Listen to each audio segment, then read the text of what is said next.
Tu és santo, Senhor. Tu és santo, Senhor. E contemplando a beleza da sua santidade, Senhor, nós queremos declarar nessa noite que nós queremos ser como o Senhor.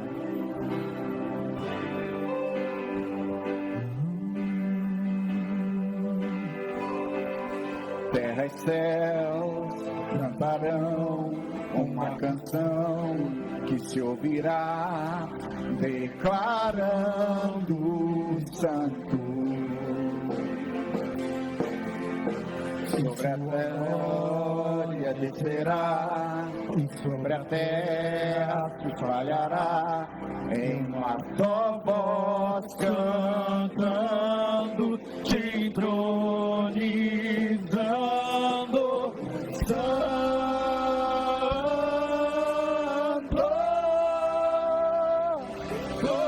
poderoso Deus eterno.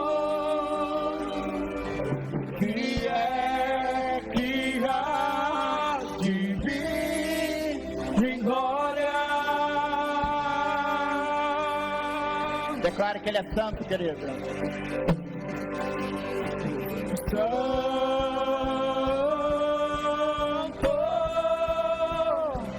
poderoso Deus eterno,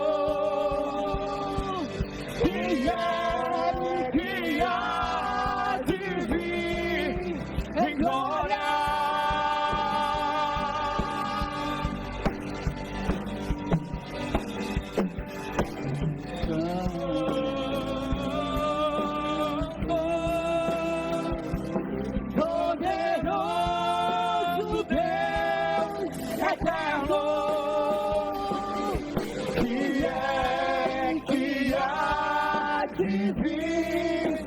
glória.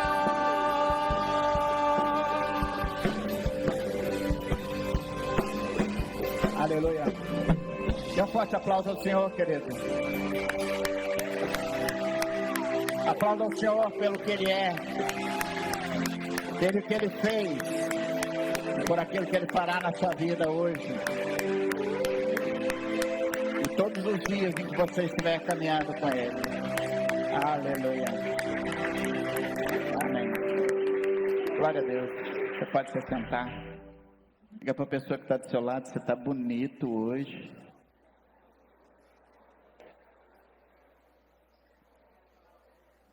Glória a Deus.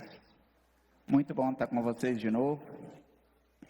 Passamos alguns dias muito especiais na casa dos meus pais. Pregamos muita palavra para eles. E cada dia mais, a cada dia, a cada lugar que eu vou, com cada pessoa que eu converso, eu vejo o quanto esse mundo tem precisado de Jesus.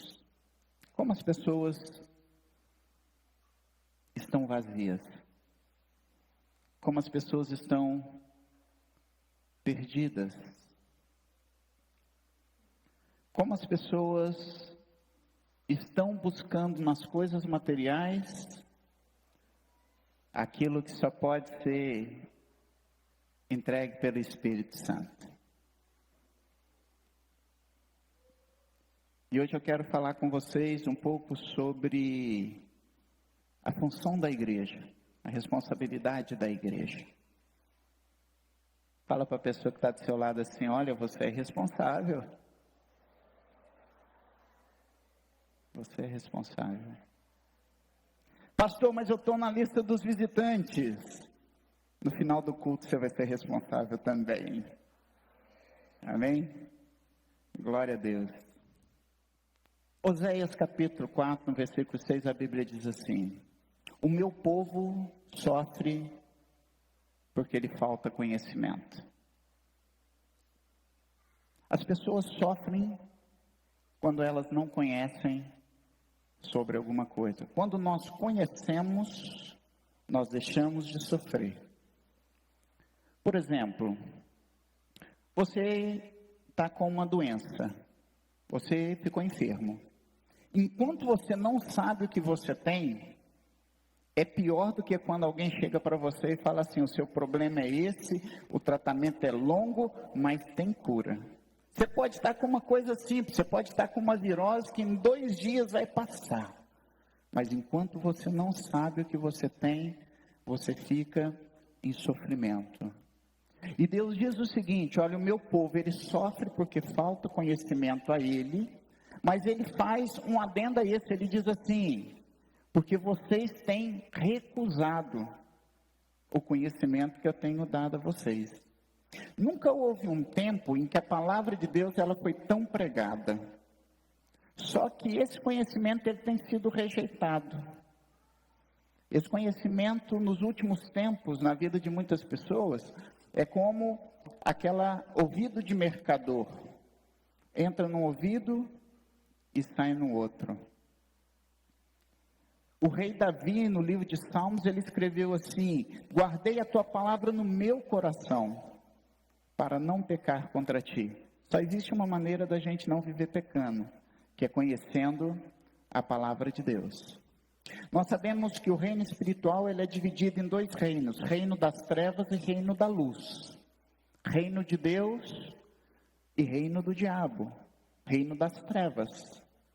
E o diabo quer que você continue sendo um completo ignorante espiritual. O diabo não quer que você tenha conhecimento das coisas de Deus. Por que o diabo não quer que você tenha conhecimento das coisas de Deus? Primeiro, porque você tem muitos direitos como filho de Deus. Ele não quer que você conheça os seus direitos.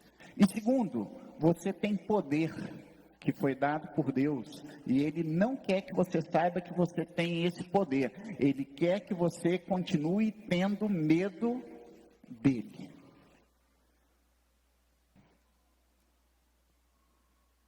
Antes de Jesus subir aos céus, Jesus estabeleceu a sua igreja aqui na terra. Antes de subir aos céus, Jesus estabeleceu a sua igreja na terra. E quando Jesus estabeleceu a sua igreja, ele disse o seguinte: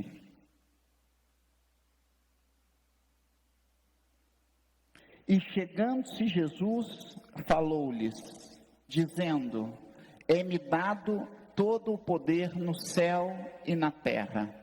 Portanto, ide, fazei discípulos de todas as nações, batizando-os em nome do Pai, do Filho e do Espírito Santo. Quando Jesus estabeleceu a sua igreja na terra, ele nos deu uma ordem. Qual ordem foi essa? Ide, fazer discípulos. Mas antes dele dar a ordem, ele falou uma coisa muito importante. Ele disse o quê? Está escrito lá, todo o poder. Aonde? No céu e na terra.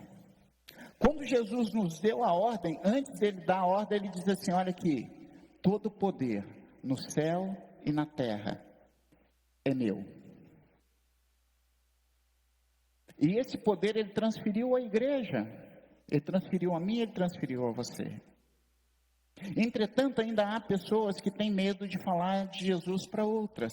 Ainda há pessoas que ficam pensando assim: eu não sei, se eu fazer, o diabo vai se levantar contra mim. Deixa eu te falar, quando Jesus subiu aos céus, ele não virou as costas para a gente, deixou a gente sozinho. Ele disse: eu tenho que ir para junto do meu Pai, porque se eu não for para junto do meu Pai, não vai ser liberado o Espírito Santo, Consolador, para andar sempre com você. Então Jesus, ele não nos deixou sozinho, ele mandou o Espírito Santo conosco. E mais do que isso, em Lucas capítulo 10, versículo 19, ele disse assim: eis que vos dou poder para pisar serpentes e escorpiões, e toda a força do inimigo, e nada vos fará dano algum. Só existem 2 ocasiões em que o diabo pode agir contra a sua vida, querido. Apenas 2. Quais são essas 2 ocasiões em que o diabo pode agir contra você? Primeiro, se você está em pecado.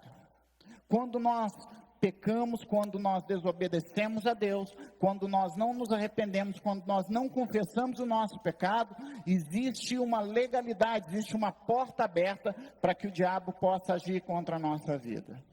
E a segunda e única ocasião pela qual o diabo pode agir contra a sua vida é como quando ele fez com Jó. É quando Deus permite que ele haja contra a nossa vida para mostrar que eu e você somos servos fiéis a ele. Tirando isso, o diabo não tem nenhum poder contra a sua vida. Ao contrário, Jesus diz: eu vos dou poder para pisar de serpentes e escorpiões, e qualquer coisa que o inimigo quiser fazer contra você, não fará mal algum. Tem gente que morre de medo de obra de macumba. A obra de macumba só pega em quem está em pecado, porque a Bíblia diz que contra o santo, contra o cristão, não vale encantamento. Não vale encantamento. E eu falei no seminário de fogo, vou repetir para você hoje. Nós, eu e você, a igreja do Senhor Jesus, nós somos a última barreira entre o inferno e aquelas pessoas que estão andando para lá. O intuito do diabo é levar todo mundo para o inferno. E a vontade de Deus é que nenhum homem vá para lá. Porque o inferno não foi criado para o homem. A Bíblia diz claramente que o inferno foi criado para Satanás e para os seus anjos. Ah, pastor, então por que o homem vai para lá? Que Deus é esse que manda o homem para o inferno? Deus não manda o homem para o inferno, o homem escolhe para o inferno. Porque Jesus veio e morreu na cruz, para que a gente tenha direito a uma vida eterna. A única coisa que você precisa fazer é reconhecer que Ele é o seu Senhor e que Ele é o seu Salvador. Mas tem gente que não quer fazer isso. E por causa disso, nos últimos tempos, por causa da responsabilidade nossa da igreja, nos últimos tempos o diabo tem tentado acabar com a igreja de todas as formas. Porque a igreja é a única instituição capaz de arrancar as pessoas do caminho que elas estão indo para o inferno e trazer elas para o reino de Deus.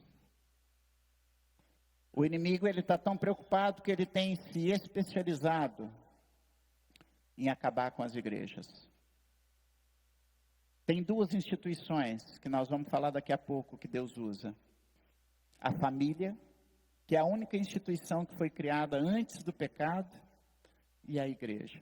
Olha o que Jesus falou acerca da igreja. Entrai pela porta estreita, porque larga é a porta e espaçoso o caminho que conduz à perdição. E muitos são os que entram por ela.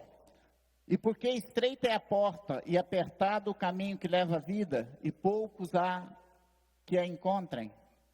Acautelai-vos, porém, dos falsos profetas, que vêm até vós vestidos como ovelhas, mas interiormente são lobos devoradores. Por seus frutos os conhecereis. Porventura se colhem-se uvas dos espinheiros ou figo dos abrolhos?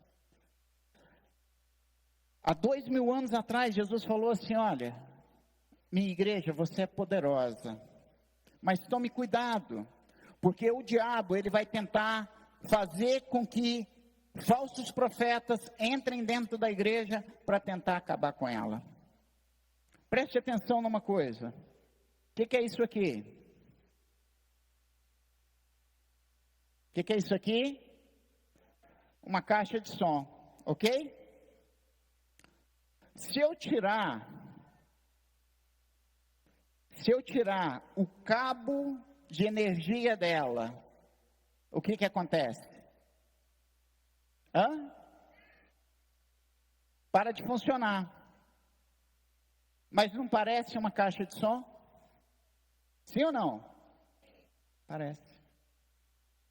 Nos últimos tempos, querido, o diabo, ele tem se esforçado tanto para acabar com a igreja, que ele tem feito com que algumas coisas pareçam muito com uma igreja,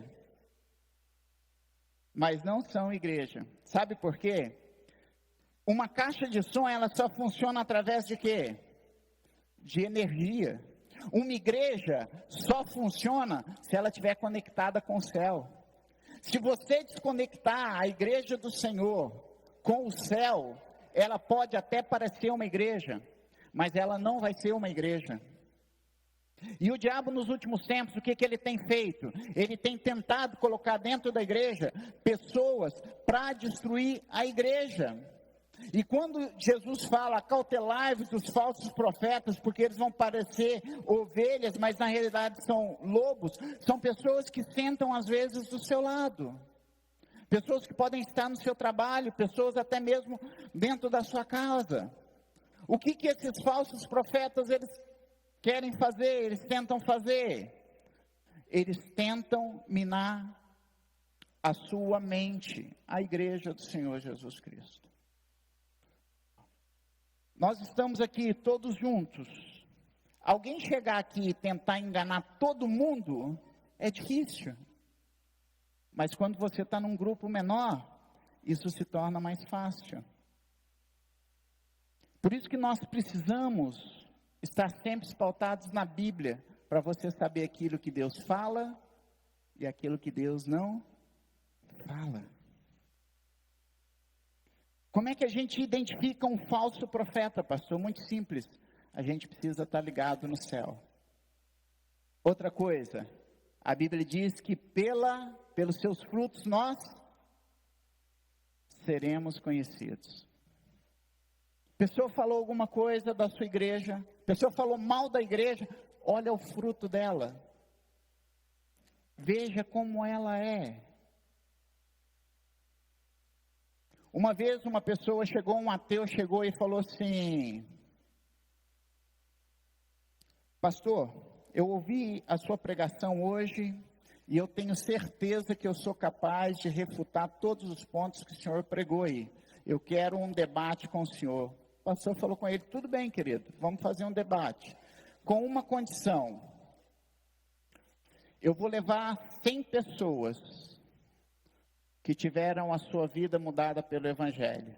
Vou levar pessoas drogadas, pessoas que eram prostitutas, vou levar ladrões, vou levar assassinos, vou levar pessoas que tinham uma vida moral completamente destruída e que hoje mudaram. E vou te pedir para que você leve só 10 ateus que tiveram a sua vida mudada porque são ateus. Ele virou e falou assim: pastor, então não vai dar para a gente fazer o nosso debate, porque eu não vou conseguir essas 10 pessoas.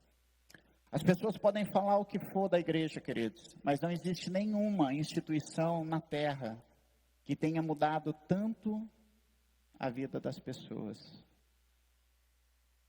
Porque nós somos o corpo de Cristo.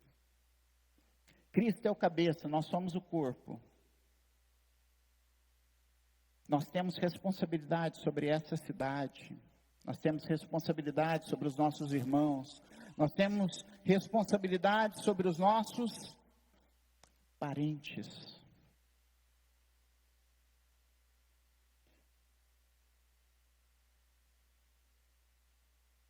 As pessoas têm precisado desesperadamente de Jesus. Diga para a pessoa que está do seu lado assim: eu sou a igreja. A responsabilidade é minha. A cada semana que você prepara aquela célula com tanto amor e com tanto carinho, querido, você está resgatando almas do inimigo.